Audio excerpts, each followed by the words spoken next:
Hi hello నమస్తే. నేను Krishnanjaneyulu. Rishikonda palace విషయంలో కూటమి ప్రభుత్వానికి అనేకమైనటువంటి అవాంతరాలు వస్తున్నాయి. అసలు ఈ రిషికొండ ప్యాలెస్ని ఎలా ఉపయోగించాలి ఏంటి అనేటువంటి దాని మీద క్యాబినెట్ సబ్ కమిటీ వేసి మరి కసరత్తు చేస్తున్నారు.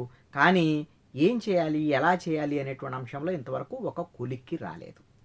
ఇది ఈ విధంగా ఉంటే నెల నెల దానికి 25 లక్షల నుంచి 30 లక్షలు మెయింటెనెన్స్ కింద ఖర్చు కింద పెట్టాల్సి వస్తుంది. ఇప్పటికి దాదాపుగా 19 నెలలు అయిపోయింది ప్రభుత్వం. అంటే 20 నెలలు అవుతుంది. ఈ 20 నెలల్లో ఏమి చేయకపోయినా సరే దానికి మెయింటెనెన్స్కి 25 లక్షలు అంటే సుమారుగా 5 కోట్ల రూపాయలు ఊరికే ప్రజాధనాన్ని బుగ్గిపాలు చేసినట్టే.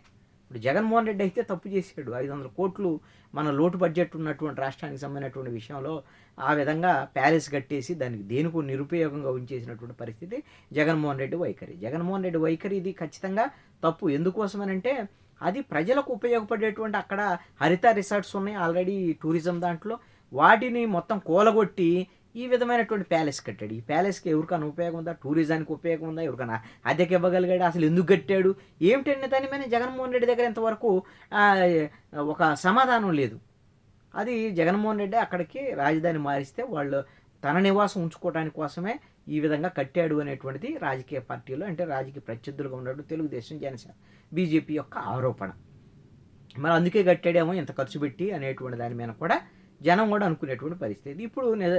ఇప్పుడు తీరా కూటమి ప్రభుత్వం వచ్చింది. ఇప్పుడు వచ్చిన తర్వాత మరి దాన్ని ఏదో ఒకటి తేల్చాలి కదా, ఏదో ఒకటి చేయాలి కదా. మరి అన్ని ప్రజాధనంతో అన్ని 100 కోట్లు పెట్టి ఖర్చు చేసిన తర్వాత దాన్ని దానికి ఉపయోగించాలి కదా.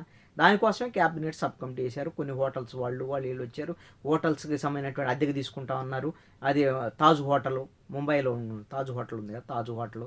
అదేవిధంగా టాటాకి సంబంధించినటువంటి వాళ్ళు, ఇంకా ఫెమా అనేటువంటి కొన్ని అక్కడ టూరిజంకి సంబంధించినటువంటి కొన్ని హోటల్స్ మెయింటైన్ చేసేవాళ్ళు విశాఖపట్నంలో. ఇలాగ కొన్ని హోటల్స్కి సంబంధించినటువంటి వాళ్ళు వచ్చారు.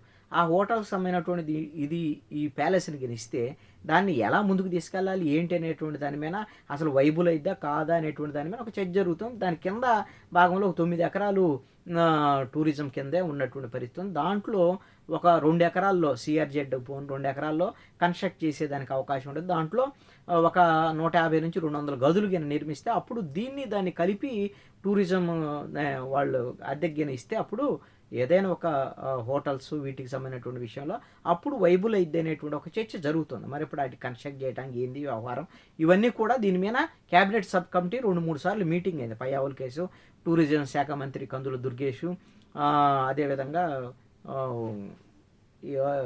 ఎవరైతే నెల్లూరుకు సంబంధించినటువంటి మంత్రి ఆనం రామనారాయణ రెడ్డి, వీళ్ళకి సంబంధించినటువంటి వాళ్ళందరూ సమావేశం అయ్యారు. ఈ నేపథ్యంలో ఒక కొత్త సమస్య ఏమొచ్చింది అంటే బీజేపీకి సంబంధించినటువంటి ఎమ్మెల్యే శాసనసభ పక్షం తరపున ఆయన విష్ణుకుమార్ రాజు ఒక అంశాన్ని లేవనెత్తాడు. ఆయన వైజాగ్కు సంబంధించినటువంటి ఎమ్మెల్యే, ఆ వైజాగ్ సిటీకి సంబంధించినటువంటి అక్కడే ఉండేటువంటి ఆయన. మరి అసలుకి మమ్మల్ని సంప్రదించారా? స్థానికంగా ఉండేటువంటి ప్రజాప్రతినిధులు సంప్రదించారా? ఇక్కడ ఎమ్మెల్యేలు కానీ ఎంపీలు కానీ ఎవరితో మాట్లాడారా? క్యాబినెట్ సబ్ కమిటీ మీ ఇష్టం వచ్చినట్టుగా మీ నిర్ణయాలు తీసుకొని మీరు ఏది పడితే చేసేస్తారా? మరి మా అభిప్రాయాలతో మీకు పని లేదా అనేటువంటి విధంగా ఘాటైనటువంటి వ్యాఖ్యలు చేశారు విష్ణుకుమార్ రాజు. అంటే బీజేపీ వైఖరి ఏమైనా సరే ప్రభుత్వ వైఖరికి భిన్నంగా ఉందా అనేటువంటి అనుమానాలు కలిగేటువంటి విధంగా ఉన్నాయి.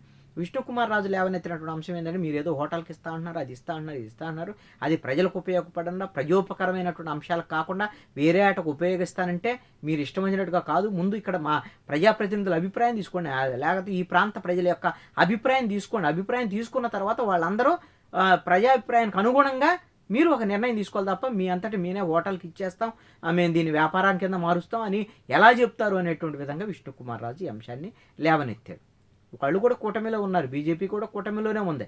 కానీ ఈ కొత్త సమస్య కూటమి నుంచే ఈ ప్రశ్న రావడంతో మరి అక్కడ స్థానిక ఎమ్మెల్యేలను వీళ్ళందరూ సంప్రదించాలి, ప్రజాప్రతినిధులు సంప్రదించాలి, కొన్ని ప్రజా సంఘాలు, అదేవిధంగా అక్కడ ఆ ప్రాంతానికి సంబంధించినటువంటి మేధావులు వీళ్ళందరూ కూడా ఒక ప్రాంతానికి సంబంధించినటువంటి అంశం కాకపోయినప్పుడు కదా ఉత్తరాంధ్రకు సంబంధించినటువంటి దాంట్లో విశాఖపట్నం రిషికొండ మీద ఇది ఉంది కాబట్టి ఆ విధమైనటువంటి కొత్త అంశం వచ్చింది కాబట్టి స్థానిక సంబంధించినటువంటి ప్రజాప్రతినిధుల అభిప్రాయం కూడా తీసుకొని అసలు ఏ విధంగా ముందుకెళ్తారు ఏంటి అనేటువంటి దాని మీద ఈ ప్రభుత్వం వైపు నుంచి ఏం ఆలోచన చేస్తో చూడాలి. ఇది రోజు రోజుకి ఒక అడుగు ముందుకి 2 అడుగులు వెనక్కి అన్నట్టు నడుస్తున్నటువంటి పరిస్థితి ఉంది. మరి క్యాబినెట్ సబ్ కమిటీ ఏమి నిర్ణయం తీసుకుంటుందో చూడాలి.